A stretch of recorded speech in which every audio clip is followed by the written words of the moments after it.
Happy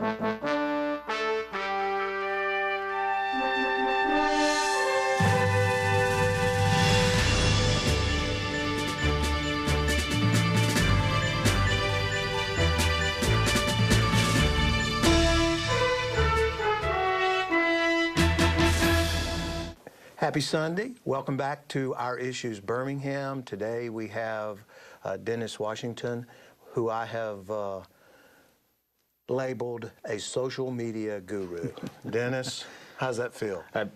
It'll work. We'll roll with that. Why are you a social media guru? Well, I don't know. Guru can be kind of a heavy title sometimes. All right, you want to be Buddha? Well, no, I'm not sure that either.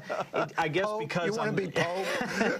We'll just say experimenter, maybe. Something. You know, the social media is. I'm immersed in it. Not only in a personal life, like so many people are, but from a business point of view, that's the lifeblood of using social media to grow a business is a cornerstone of what I'm doing to help other people right now. So. Well, what I would like to do today is talk about the good, the bad, and the ugly part of social media. What used to be non-existent in our society is so prevalent these days that you walk into a restaurant and all you see are people who are not in the moment of the dinner they're having, but they're in some other moment on a cell phone with some other person. Absolutely. That to me would be the bad. But what's the good? The good is the way we have transformed communication, and we can now share things in our lives instantly anywhere around the world. Take, for example... Is that good? Well, it can be. Do we really need to know? Well, if you think about families' long-distance communication, instead of being able just to talk to someone now, you can share pictures, you can even live stream with Skype and things like that. So it's a way to stay connected now with people that you could never do before. True. It can be a double-edged sword in that regard, but when you just think about the ability to communicate, humans in this, we're experiencing a revolution in communication right now that no one has ever been able to do in the history of mankind, just from the ability of the technology that's now available. And it's incredible to watch as we take these tools and find new ways to communicate. But ultimately, it goes back to just human communication, just like we're doing now, having a conversation. The thing people have a hard time with is understanding that social media is just another way to have a conversation. But it seems so impersonal. So we're having this interview.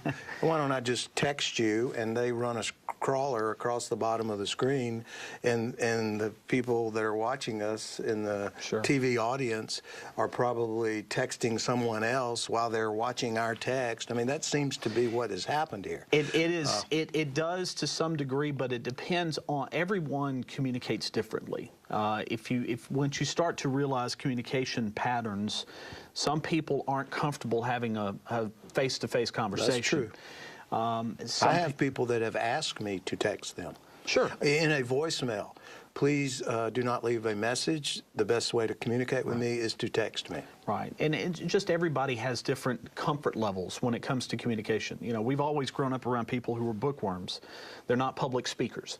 You know, so when you start to apply this to social media, some people are really good at Facebook, some people are really good at Twitter, some people aren't. And so it becomes the balancing act, in a sense, of learning to use these tools. But ultimately, what it comes back to, again, is it's a conversation. When the people that are most successful on Facebook, not just in their personal life, but from a business perspective, are the ones that are trying to have a conversation with their clients, their potential clients. Well, let's talk about that. The use of social media in business and in marketing. Sure. It has replaced print media, or at least supplemented it in a big way. Absolutely. When it comes to advertising. It has. So why is that a more effective way to get to the people? Well, it depends on how you use it, and that's where a lot of businesses are still struggling, because they don't know how. I had a great conversation with a friend of mine the other day. He said some people use Facebook like a bullhorn. They walk around and just in a one-way conversation, just start telling people, buy my, you know, if you're in a grocery store, buy my soup, buy my soup, buy my soup. Nobody communicates like that. If I walked up to you and instead of saying hello and shake your hand, I say, I've got something you need to buy. That wouldn't be much of a conversation. No, but you're reminding me of me. But if you start using Facebook and Twitter. Thanks for that awareness check. Sorry about that. But if you start using those platforms in the same way you would as a personal conversation, hi, I'm so and so. You know, what problem are you having today? How are you doing today? And then the products sell themselves eventually down the road, but that's after you establish communication. You wonder your potential clients, your customers, what's bothering them? What are the problems in their life? How can you solve that? You know, and that's really where businesses can use social media to excel. Well, we're talking about the good pieces of social media. Mm-hmm. We're inundated with different varieties. We are. So we started out with maybe Facebook. We started out with email, but but now we have Facebook. Now Facebook morphed into Twitter, and Twitter is now Instagram, and now there's others. Snapchat and Vine, and I mean, the list can go on and on. Why do we need so many? Well, we've always been a human nature. We appeal to the flavor of the day, I think, is a lot of it. But our communication skills kind of morph. If you think about the iPhone, just this year it turned 7 years old. So 7 years ago, no one had smartphones. That just didn't exist. So as the technology has changed, our ability to communicate has changed. And now you've got basically a personal computer with a camera in your pocket all the time. So having that ability to go around and communicate with people, it's more visual now than text-based. And so that has lent itself to things like Vine and Instagram, you know, which are based more on video, on instant ability to share something visual than just a simple status update on Facebook. We're coming back with the bad. We'll be right back. Dennis Washington, Our Issues Birmingham. We're talking about social media, the good, the bad, and the ugly. Be right back. Welcome back to Our Issues Birmingham. Today we have our social media guru, Dennis Washington. Thank you again for being with us. We've talked about the good. I want to talk about the bad. The bad, to me, is, do I really need to know you're having dinner with stuffed quail and polenta with a spinach side and a picture of it? Do I need to know that? To me, that's horrible. Why do people have to tell us where they are, what they're doing? Why do they want people to know where they are and what they're doing? I think it goes back to kind of this human nature that we all like our 15 seconds of fame. And what social media has given people now is the ability to become their own broadcaster, to become their own media outlet, if you want to go to that extreme. But instead of having to have access to a TV station or a radio station or a newspaper to get your message out to people, you can now use the internet and do that for free. To let people know what you had for dinner? If that's so much inclines you. You know, and it's not to say it's right. It's just what people at the moment, and that goes back to that instantaneous ability to communicate like we've never had before. And I think there's some growing pains there. I've certainly seen over the years people that would use Facebook every 5 minutes to tell us something that had happened to them, but after a year or two, it kind of clicks in their head, okay, maybe this isn't the best way to do this, and so they move on somewhere else. I just think it's a growing the ability to grow and learn. Aside from my personal disgust at that use of social media, what else would be bad about what's come from it? Well, and I think, you know, before we get to the ugly, you know, when you talk about bad things that are social media, I think a lot of the noise and this goes back to a little bit about what you were saying about people that just constantly saying things on Facebook and Twitter that have no relevance to anyone else. I think that creates a level of noise where you, as someone trying to come in and use social media, have to kind of sift through to get to something you want to read and learn and understand. Well, I mean, inter-family communication. Go into a restaurant. Yeah.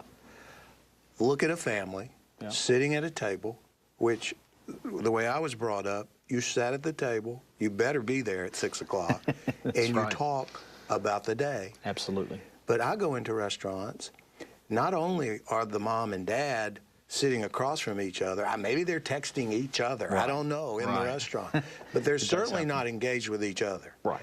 And they're perpetuating it because the children are doing the same thing. Right. I mean, our society seems to have, I mean, I'm wanting to go back to smoke signals and carrier pigeons. I mean, we just have to do everything so fast. You got to get it. And I found myself caught up in it. I mean, look, I have my own app, so I got caught up in it. Sure, I understand. But, you know, and for me, I think it's like a business card. Yeah. So instead of a business card, you have my app on your phone. Right. So it's always there. Right. But it seems to me that society has just relying totally on electronic devices to communicate is not healthy. It's not, but it's from a family point of view. And it's not like this in all countries. No. But we are starting to see globally this information age. You know, if you go back and look over the centuries, you know, you had the mechanical type revolution, you had the industrial revolution, the agricultural, you know. Now we're getting almost to an information revolution. Information, the big data, as some people call it, your ability to harness data and then share it with people from a global point of view is extremely powerful. The more you can know about people, their habits, and so forth, what their likes and dislikes are, and analyze that data and then help a business maximize profits based on that, there's tremendous value in that. And it's good and bad. I mean, there's certainly some bad, but going back to the family point of view, I think what you're ultimately seeing is a shift in the family dynamics. Yes, there's some negative there in the communication, but what I've also started to see out of especially teenagers is the desire, the hunger for more visual communication. Which gets us to some of the ugly. Well, ugly, yeah, but it also, you know, it's a double-edged sword there. They may not be comfortable with a three-dimensional communication, but they're very comfortable watching a YouTube video and learning from other people who record videos. What's a three-dimensional communication? Like this. So this is three-dimensional? This would be three dimensions. Me, you, and... But if I'm watching on a screen, it's now 2 dimensions in a sense. I find a lot of teenagers especially will start their internet search on YouTube, whereas you and I might start on Google or Yahoo or Bing. They will start their search on YouTube because they would rather watch someone explain something to them than try to read it themselves. So it's really a huge shift from reading and talking one-on-one to more behind the glass type communication in that 2 dimensions that I'm starting to see. Well, as we see things change and change and change, briefly, what's the future hold for, I mean, do we know? I mean, we had a guy on who showed up with a computer on his face. Right, right. How far can we go? Well, I mean, you're starting to see things like Google Glass and so forth, where the ability to consume the internet is on a little piece of glass right in front of your eyes, you know, very space age-like. I think ultimately it comes back, though, to the human need to communicate, period. And that way we do that will always change. We still see that to this day, the different platforms that come around, but ultimately people have a desire to communicate with other people. And I think that's really what we'll see. It's just the way that happens will always change. The technology may get better. But even today's teenagers that we look at them and say they look isolated, they still want to communicate, just maybe differently than the way we do it. We'll be right back. Our Issues Birmingham, we're going to explore the ugly part of social media, and we're getting close to it already. Don't go away. All right, welcome back to Our Issues Birmingham. Dennis Washington, social media guru, I've called him. He's going to go away from here feeling like he is that, and he very well may be. I want to talk about the ugly side of social media. As a criminal defense lawyer, I see a lot of ugly. Sure. Because of the internet, the availability of pornography and child pornography. I see high school students sending nude pictures of themselves, their girlfriends, to others, creating all kinds of issues. Right. What do we do about that? How do we control that? We're not. I mean, it's not ever. I don't think you can go backwards. No, well, to a point. I mean, it ultimately comes down to, as a society, we need to, as parents, try to Create a boundary? Well, as much as, but boundaries, but also try to fill the negative, or replace the negative with positive. So, the whole idea that if children are left with nothing to do, they will find something to do, and it'll probably be bad. But if you're always keeping your children involved in positive things, they'll have no time to consume the negative, or a lot less But you time. can't watch them 24/7. No, you can't. But that's where you do. Here again, social media has created certain programs that allow you to control access. And from a technology point of view, there are ways. You can put keyloggers, you can put firewalls on your home computers and networks and things like that. But ultimately, and it goes back to kind of what we were talking about, the idea of communication. Parents need to understand the responsibility of communicating with their children, and if the more you communicate with them, the more likely they're going to feel like they don't need to go and into these areas, or at least they'll understand the dangers of the internet. Because and that's really a big concern, is the security dangers that can come with click on this. And also the privacy encroachments I find to be ugly. Right. Because there's no privacy. Now, there are obviously some restrictions in place, and the government has, especially for anyone under the age of 13, has made it virtually impossible for any business to market to someone other than 13, to get them to create any kind of account. I mean, there's a lot of restrictions for people under the age of 13 to be able to do things on the internet, but it's pretty easy to get around that. That's what I was going to say. Yeah, and so that's where the parents really need to come into that. But what I was talking about in the privacy universe, once I put it out there, it's out there. Yeah, and that's, so there's no. As a lawyer, there's no privilege attached to it, Right. confidentiality. As a human, if I'm trying to communicate something I don't want someone else to see, Right. it's out there.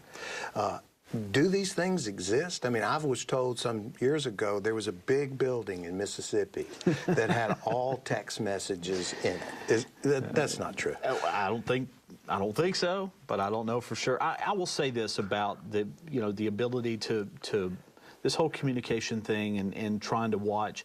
Ultimately, it goes back to just really communicating with our kids and with adults. Forget kids. Well, I mean, but adults. even adults too. But if you think about it too, kids these days are growing up in this information technology age, and they're learning at age 9 or 10 the dangers of privacy that we didn't learn till we got maybe older with the internet, when it finally arrived to us.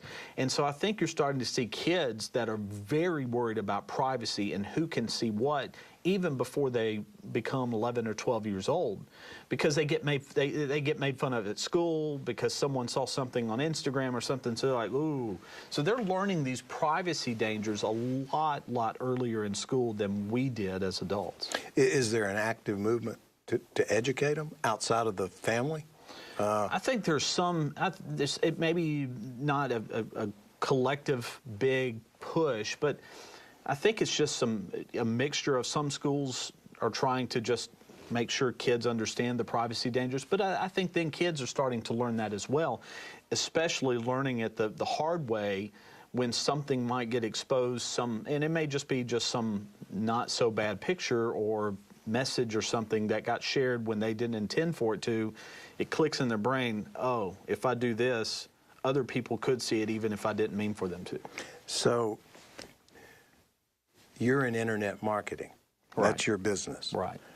So when you go to a customer, now we've talked about the good, the bad, and the ugly. Sure. You're taking that customer who's not using Right. these devices and social media outlets, and you're trying to present to them some sort of sales pitch, for lack of a better word, Sure. that makes that the appropriate way for them to go forward? What do you tell that A piece customer? of the puzzle. Well, for one, you need to understand who you're trying to target. Always know your audience. Always know your audience. If you don't know that, you can't go down any road with advertising. So once you know your audience, then you can start to develop a plan of what you want them to do. If I'm selling softball apparel, well, I know a 65-year-old male is not interested in softball apparel. That's Somebody asked me to do a show on over 60 softball, actually. So well, okay, so there may be a rare exception to that. There are 9 people out there. But mostly teenage, 18. Sure, right. But teenage girls, that's probably, and young, college-age women are going to be most interested in softball than any other age group. So we know our audience. Now we can go and figure out what platforms do the target audience generally use. And so there you start to develop your plan of action. YouTube may not be for everybody. Twitter may not be for everybody. It depends on your target audience and where they live. So you work backwards. You identify the audience and then devise a plan to be in their space. To get into their universe. Where does your target audience live? Go live with them. Have a conversation with them on social media. Get to become their friend. Get them to trust you as a business, that you're not going to violate their trust, and the products will sell. Dennis Washington, thank you for being with us today. We appreciate you coming. Social media has been described as culturally relevant. Whether we like it or not, we're stuck with it. And it's going to stay with us for a long time to come in newer and different ways. This is Our Issues Birmingham. Thanks for joining us. We'll see you next week.